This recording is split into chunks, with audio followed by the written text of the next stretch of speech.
সকালটা অস্বাভাবিকভাবে নীরব ছিল। নীলফামারীর চিলাহাটি সীমান্তের সারি সারি ট্রাক দাঁড়িয়ে কুয়াশার চাদরে মোড়ানো।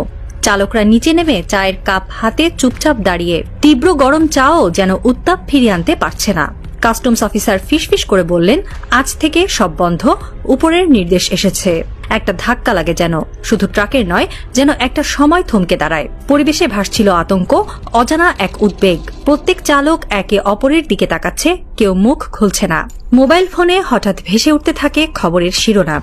ভারতের 3টি প্রবেশ পথ একযোগে বন্ধ করল বাংলাদেশ সরকার। এই বার্তাটি শুধু এক খণ্ড সংবাদ ছিল না, ছিল এক সুনামির পূর্ব ঘোষণা। আন্তর্জাতিক মিডিয়াও হতবাক। এত বড় সিদ্ধান্ত, এত সরাসরি কূটনৈতিক বার্তা, এ যেন দক্ষিণ এশিয়ার মানচিত্রে নতুন এক রাজনৈতিক ভূমিকম্প। অন্ধকারে ঢাকা এক কক্ষ, কূটনীতিকদের টেবিলের উপর এখন বাংলাদেশের মানচিত্র খোলা। সবাই তাকিয়ে আছে পূর্ব দিকে। সীমান্তে গুলি খেয়ে মরেছে অসংখ্য বাংলাদেশি নাগরিক। যমুনা থেকে পানি আসেনি, তিস্তা যেন ভারতের বাগানের অংশ হয়ে গেছে।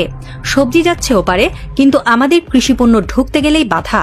অথচ এদেশের নেতা মন্ত্রীদের মুখে ভারতের প্রশংসার ফুলঝুরি। শুধু অর্থনীতিই নয়, এই সম্পর্কের পেছনে ছিল ইতিহাসের দীর্ঘ ছায়া। 1971 সালে বাংলাদেশের স্বাধীনতা যুদ্ধের সময় ভারত যে সহায়তা করেছিল, তা এক অমোচনীয় বন্ধনের জন্ম দিয়েছিল।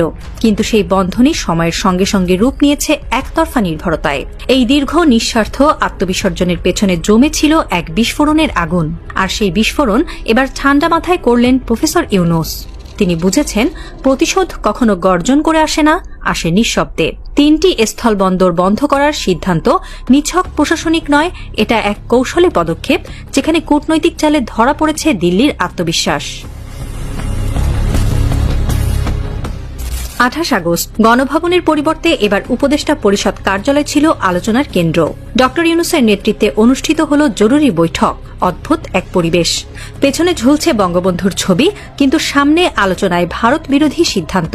বৈঠকের সিদ্ধান্তে বলা হয়, চিলাহাটি, নীলফামারী, দৌলতগঞ্জ, চুয়াডাঙ্গা, তেগামুখ, রাঙামাটি স্থলবন্দর সম্পূর্ণ বন্ধ।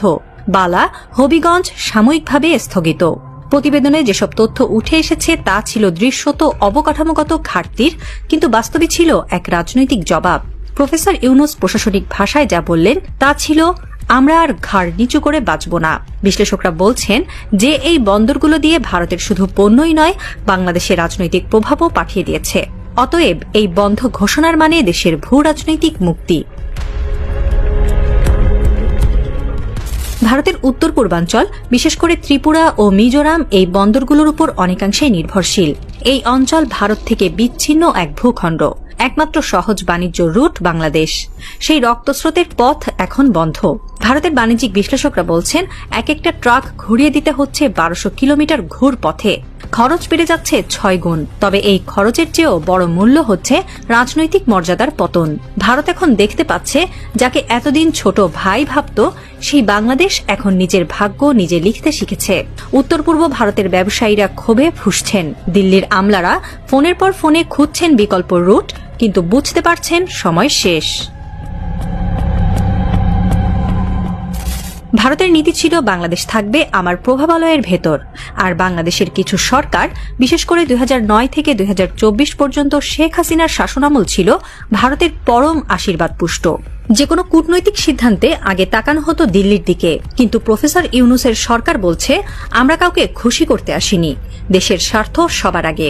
চীন, পাকিস্তান, আমেরিকা, তুরস্ক, রাশিয়া, কাতার, সৌদি আরব, যাদের সঙ্গে সম্পর্ক আগে কৌশলগত ছিল, এখন তারা সক্রিয় সহযোগিতায় আগ্রহী। এমনকি পাকিস্তানের সঙ্গেও নতুন করে যোগাযোগ শুরু হয়েছে। ঢাকা এখন কেবল দক্ষিণ এশিয়ার অংশ নয়, এটি হয়ে উঠছে একটি সেন্ট্রাল জিওপলিটিক্যাল প্লেয়ার। সার্কের পুরনো গঠন আজ ধূলিসাৎ। বাংলাদেশ চাইছে নতুন মঞ্চ।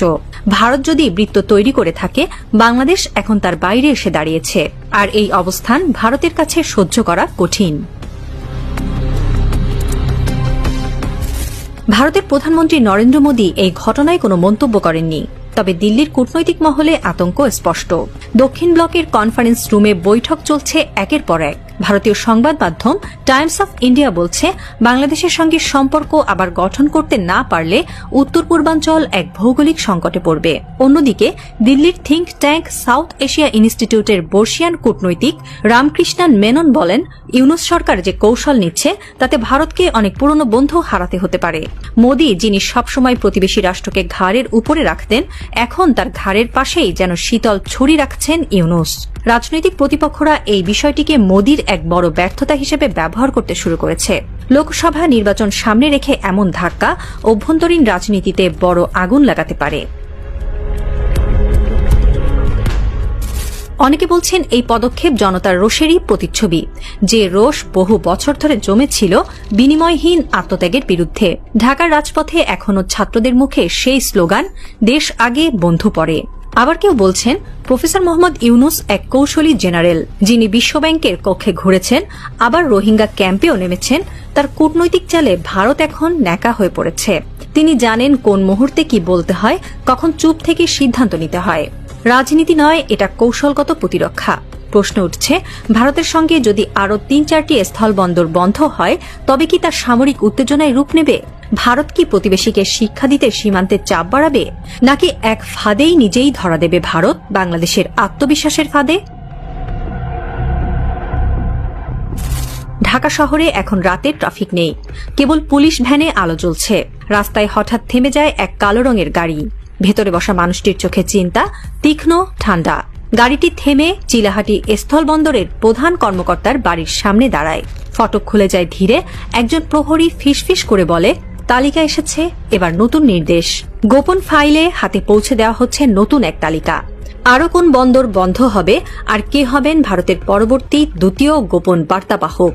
এই শহরের বাতাসে এখন ভেসে বেড়াচ্ছে সেই প্রশ্ন, বাংলাদেশ কি তবে সত্যিই মুক্ত হচ্ছে ভারতের ছায়া থেকে? না, রাত এখনো শেষ হয়নি। সব প্রশ্নের উত্তর সময় দেবে। কিন্তু দক্ষিণ এশিয়ার মানচিত্রে যে পালাবদল শুরু হয়েছে তা এক অন্ধকার রাতের গর্ভে জন্ম নেওয়া নতুন ইতিহাস, এক থ্রিলারের ক্লাইম্যাক্স। আর ভারত, সে এখন হাঁপাচ্ছে। শেষ নয়, শুরু। আসছে এক নতুন দিন, আর তার সূর্য পূর্ব দিগন্তেই।